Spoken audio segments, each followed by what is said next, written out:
I'm really enjoying the direction that all of this has taken, because the main, I say this all the time in Interchange, that I am an engineer. This is not a statement of profession so much as a description of how I think, how my mind breaks down problems, how I perceive resources. Just phrasing it that way alone is already, that's how an engineer would do it.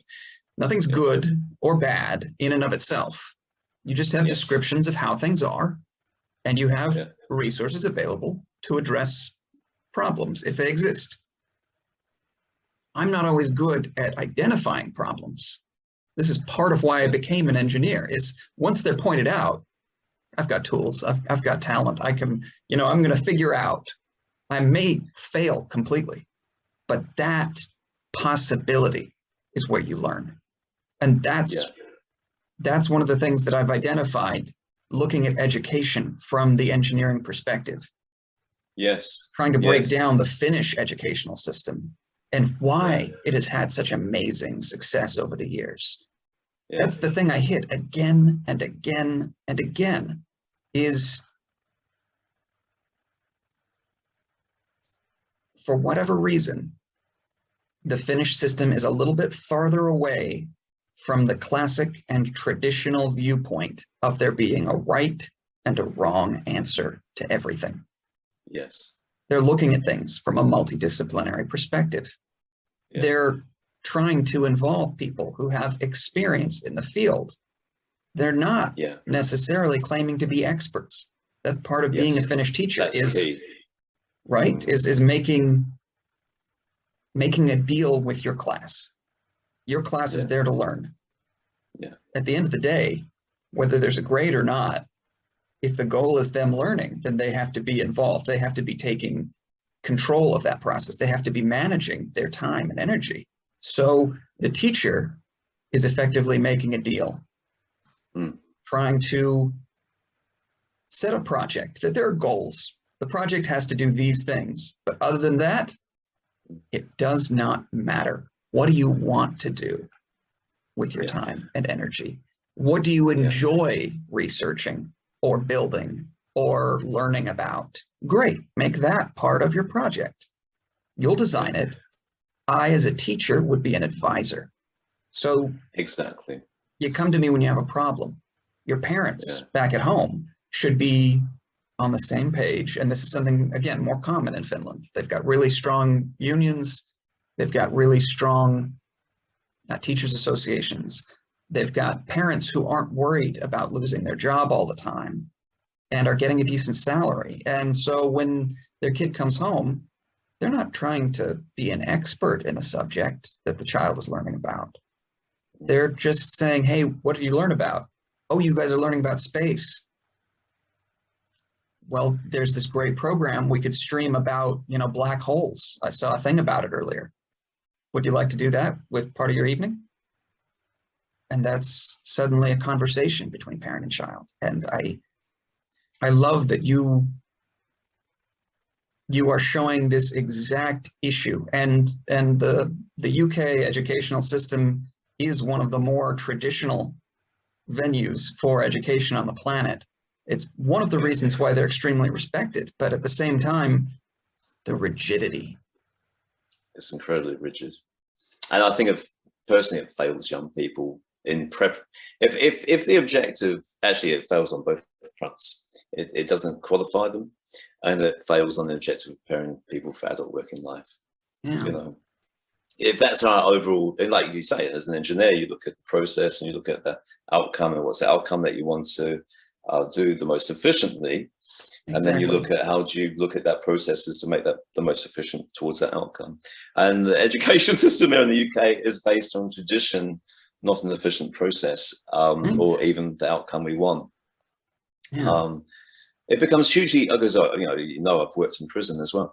And I guess that's a unique thing about me as an educator, is because I've seen it right from what they call cradle to death, I guess. But that's it. I've seen the end result of a failing education system and where people end up. I'm not totally blaming education, but it is one really strong factor, and it's being proven sociologically a strong factor towards criminality is a lack of access to good education. And yeah, hence why I worked in prison education, and to see the changes in people's behavior and their self-awareness when they become more and more educated is really enlightening. It's great to see that change. But why do we have to wait to put those changes into the prison system? Why can't we do that a lot earlier before someone's committed a crime? You know, Exactly. to help them to think flexibly. And I will say this one thing, that comment you said before about the sort of very single-minded thought process, right? You're in this bracket and you can't flex out of it. That is also true of people in prison. That's why they're there. So they're told their whole life that you are this and you can only do this and you're not allowed to do anything else, you know. And when I taught them drama, and I also taught them media, and they found they were good at something else apart from criminality. And you can start to see their self-esteem start rising. They go, oh, I'm actually quite good at this. And if initially is that fair, they don't want to do it because it's like, oh, you know. But, you know, once you encourage them to push past that fear, there's one lad, right? So I was teaching photography, and, you know, it's a qualification. So you had to pass certain standards, and he wanted to bail on me. He said, I'm not doing it, and I can't do this unit. I've never touched a camera in my life. I've been in prison 15 years because there's a high security prison full of people who've done things ranging from murder, quite a few murders at all, drug dealing, arms bank robbery, all that sort of stuff. Hostage taking, had a hostage taker, assassin. Yeah, anyway. So for his one, I can't remember, it was bank robber or something like that. So he was very creative, but to learn, and in photography, you got to learn the manual controls of, it's not point and shoot. So, you know, aperture, shutter speed, you know, exposure triangle and all that. And as well as composition. So I taught all that. And now bearing in mind, we're in a prison. They can't go outside to take photographs of landscapes, right? They can't go off to the local art gallery to be inspired by other creatives. They haven't even got access to the internet. A really hard subject to teach in prison, right? And we had to get them to have 2 portfolios of work to pass. So 2 distinctly different portfolios. So 2 genres. So I said, well, okay, the easiest one is to do portraiture because you've got access to other prisoners. And I made them, I said, you haven't got an option. You sign forms and stuff to disclose allowed to do it. The images never left the prison, apart from the exam board. Yeah, so you have to pose for each other. And then the second one, what can we take photographs of? We just got my classroom, right? We're not allowed to take the cameras out of the classroom. So I said, well, actually, that's not a bad thing, because sometimes when people get so much access to choice, they stop being creative. When we've got confines, you've got limitations as to what you can do, you start finding more creative ways to solve the problem. So I said, your brief is to take photographs of my classroom and make it look interesting. Okay. It's up to you. And I did demonstrate, I did throw a few ideas in that I could think about, but anyway, I just go, oh, and that's part of the reason for the panic. I can't do it. I can't do it. Just, yes, you can. I believe in you. You can do it. You're creative. Right? You can do it. Anyway, he submitted his portfolio, and we get that. There's, you probably have this as well, moderators. So basically you have an external moderator that's attached to the exam board, and they'll go through and stuff and make sure that's this, because you give the grade and then they make sure it's to the standard of the grade that you give, right? And so he got that, you know, a real good grade, or the parts, you pass them or fail them. And they moderate it and check. And he sent this glowing report back. He said, this portfolio would not be out of place in a professional photographer's portfolio. And I showed this man who wasn't young, but I showed this man, you know, he's about mid-30s. I showed him this, and he'd been in prison and out all his whole life. And I think he almost cried, you know. And he has a son. He had a son, and he was so proud. And he said, normally on visits and stuff, and you know, he's a father, and there's nothing in common they can talk about. You know, you can't talk about crime. Okay, you don't want your son to go into it. And he learned that his son was studying media at school. He's doing the same qualification. His son was doing exactly the same qualification he was doing in prison. So his son was doing the same media course. And he said, I've got something to talk to my son about on the phone. And he was you see him just light up, you know. And it's like, oh, I can talk about cameras and exposure settings and give my son some tips. And he felt like a father. You know, and we have to treat, you know, people, you know. So because I used to do a family relationships course in prison as well. And I think, you know, and when you're just targeting the one thing and you're just doing this, that's horrible. That's just a horrible approach. You know, you have to be a better parent. You know, who's ever going to respond better to that? You know, you're not going to respond well to that. But as you focus on other things, you can embody and embed those other, you know. So if you did a thing about, and often the men would say this to me. In fact, the psychologists, we have clinical psychologists attached in the prison, and social workers and stuff. And so they'd come back to me. I had one man who was one of the most dangerous men in the prison. I was told by another tutor not to teach him. You know, I can't see why you're teaching him because he's so dangerous. You know, do you not know his crime? I said, well, I'd rather not. I'm here to help educate so people can be rehabilitated. It doesn't make any difference to me. I'm assuming they're all dangerous because it's a high security prison. It's got a bad reputation. So I'm assuming they must be all dangerous to one degree. Why should I see them as more dangerous than somebody else? So just treat them all with respect. So so I still taught him. He was in my drama class. And yeah, I could see he had an edge. And the guy was great. He was great. And I mean, I learned a lot from him as well. But I remember knowing the huge breakthrough we had. He came to me one day and he said, Lance, you got me thinking. He said, I usually go to parole telling them that I'm ready to be released and I'm a good family man, I've got a son outside and all that. And he said, it's not true. I'm not ready. I'm dangerous. And that hit me. You know, that really hit me, that this guy was being really, he became aware of himself through doing drama. And he said, you've given me exercises to do, and you've made me try to act other characters other than the dangerous person. And I'm really struggling with it. And it's really made me, because I got him to play victims. So you could understand, not because it was a rehabilitation thing, we were just doing a scene and say, okay, you can be the victim and he can be the aggressor, because that's what drama is. It's about conflict and how you resolve that conflict. And he couldn't do it. And he came to me and he said, I need help.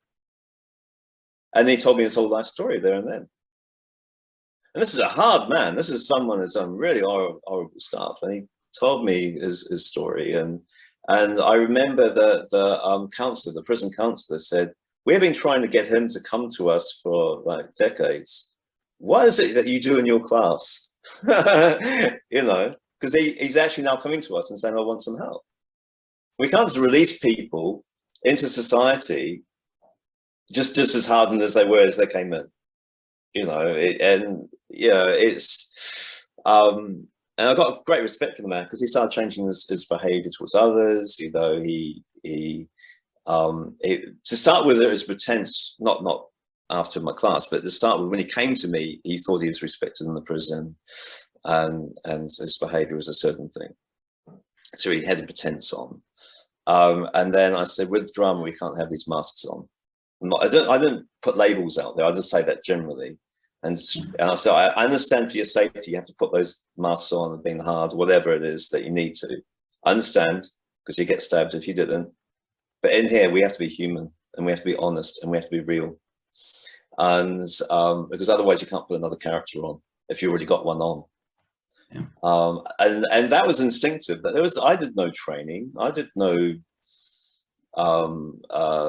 I did read a couple of books, but some exercises were in some books. But there's no manual on how to teach drama in prison, and other than prescriptive ones.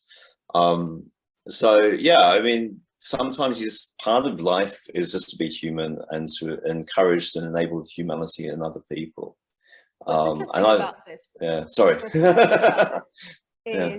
Because I really want to kind of highlight it, because it's so part of the story that sometimes we just need to highlight it so that it appears also from the angle of the essence of the idea, not just from the essence of the story. And what's really impressive about this is that we talked about education, traditional mechanism, and one way of looking at things and one way of doing things.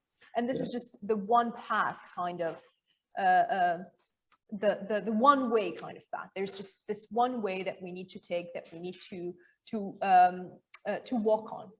And that path will lead us to X, Y, Z. It could be different from one person to another. In the case of people who end up being in prison, it takes them to positions where they feel stuck.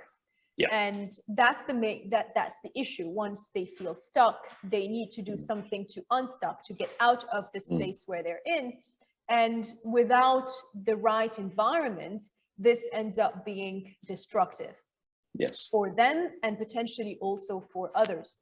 Thus the dangerous spot. It's destructive for them and for others at the same time. Yeah. So what's really interesting is that if we put aside the traditional way of doing things, i.e. there's one way of doing things, i.e. there's one way out, which usually expresses itself in this is wrong, this is bad, you need to make a choice. That doesn't function, because it's really not self-evident. That choice is not self-evident when the mindset that calls upon this unilateral way of thinking is in place. When that mindset is in place, it just doesn't work that way. The alternative is not to tell people what to do, not to tell people what's right and what's wrong, but to create an environment where they become self-aware. And that's a discussion that we also had last time with Lana about learning experience design and about community design. And that one very important element when it comes to this is these check-in moments that you have with yourself that allow you to be more self-aware. And that self-awareness brings about all the things that you want to discover about yourself and later on potentially change about yourself. And it's this process of growth that allows you to get out of this place where you're stuck, not just for prisoners, but this is for every single human being on planet Earth. It's the exact same experience, but in different, lived in different ways, and that leads to different outcomes and different results. So that I think is absolutely essential to distinguish between one way of doing things, which is the unilateral approach, and creating a space where you have all these multilateral perspectives that can emerge. It can be a bit chaotic, thus angels of chaos, but it's also very interesting because it allows for so much self-awareness.